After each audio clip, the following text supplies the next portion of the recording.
नमस्कार दोस्तों, मेरा नाम है राकेश कुमार। आप देख रहे हैं स्टडी विद राकेश से चैनल। आज हम आपको क्लास 12 मैट्रिक्स स्टार्ट करते हैं।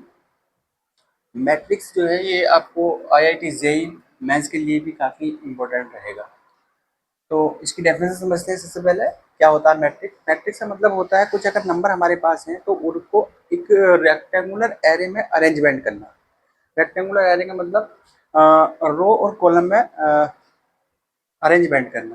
अब जैसे एग्जाम्पल समझेंगे, पहले इसको डेफिनेशन समझते हैं। A set of m n number A11 A12 AMN arrange in a rectangular array of m row and n column. इसमें एम रो और एन कॉलम में हम मतलब अरेंजमेंट करेंगे तो ये कहलाएगी matrix of order m cross N.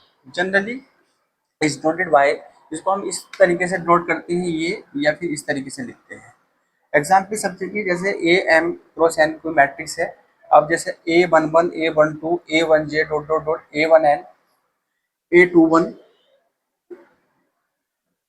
A22 A2J A2N और dot dot dot AM1 AM2 AMJ AMN। तो ये जो है ये है नंबर ऑफ रोज, और ये है नंबर ऑफ रोज, ये है, और ये है नंबर ऑफ कॉलम। इनको कहेंगे कॉलम, और ये जो है ये है रोज। तो रोज और कॉलम को हमने क्या कर दिया, एक रेक्टेंगुलर एरे में अरेंजमेंट कर दिया। अब यहाँ पे हम कुछ एग्जाम्पल समझेंगे। जैसे एक क्लासरूम होता है, तो क्लासरूम में जो बेंचें होती हैं वो भी एक मैट्रिक्स के फॉर्म में होती है, क्योंकि उसमें नंबर ऑफ रोज और नंबर ऑफ कॉलम को एक अरेंजमेंट रेक्टेंगुलर अरेंजमेंट किया जाता है। For example A is equal to 2 3 -5 4 3 8। इस तरीके से यहाँ पे अगर देखें तो रो कितनी है, यहाँ पर रोज हो गई इसमें 2, और कॉलम कितने हो गए इसमें, कॉलम इसमें हो गए C1 कह देंगे इसको, C2 C3, कॉलम हो गए 3। तो ये भी क्या है, रो और कॉलम का अरेंजमेंट है। और रो और कॉलम का अरेंजमेंट अगर रेक्टेंगुलर एरे में है तो इसे हम कहेंगे मैट्रिक्स। तो मैट्रिक्स की ये डेफिनेशन है। अब मैट्रिक्स की डेफिनेशन होगी, इसके बाद हम मतलब समझेंगे मैट्रिक्स के types. Types of matrix, matrix के कितने टाइप्स होते हैं। सबसे पहले हॉरिजॉन्टल मैट्रिक्स।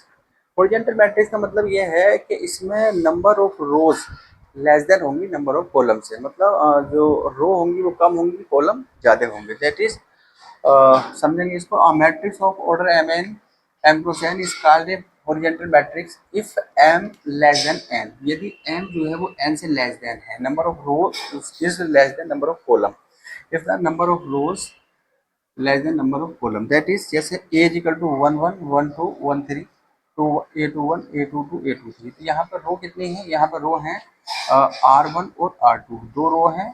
और यहाँ पर कॉलम कितने हैं, 1 2 3, तीन कॉलम है। तो रो जो है यहाँ पर कितनी है, रो है यहाँ पे 2, और कॉलम है यहाँ पे 3। तो रो जो है वो क्या है, यहाँ पे लेस देन है, कॉलम ज़्यादा है। That is 2 less than 3। तो यहाँ पे हम कहेंगे ये जो है एक हॉरिजॉन्टल मैट्रिक्स है। वर्टिकल मैट्रिक्स इस तरीके से, वर्टिकल मैट्रिक्स में अपोजिट हो जाएगा। A matrix of order m cross n is a called a vertical matrix. That is m अगर ग्रेटर देन है n से, if the number of row is greater than the number of column। A is equal to A11 A12 A21 A22 A31 A32। रो इसमें कितनी हो गई, 1 2 3, column इसमें 1 2। तो यहाँ पर रो जो है वो ज़्यादा है, रो ग्रेटर देन है कॉलम से, मतलब 3 रो हैं और 2 कॉलम। तो ये है वर्टिकल मैट्रिक्स। तो आपने आज हॉरिजॉन्टल मैट्रिक्स और वर्टिकल मैट्रिक्स देखा। इसी तरीके से हम और टाइप्स अभी बताएंगे आपको। दोस्तों वीडियो को लाइक करें, शेयर करें, और ऐसी वीडियो देखने के लिए हमारे चैनल को सब्सक्राइब करें। धन्यवाद।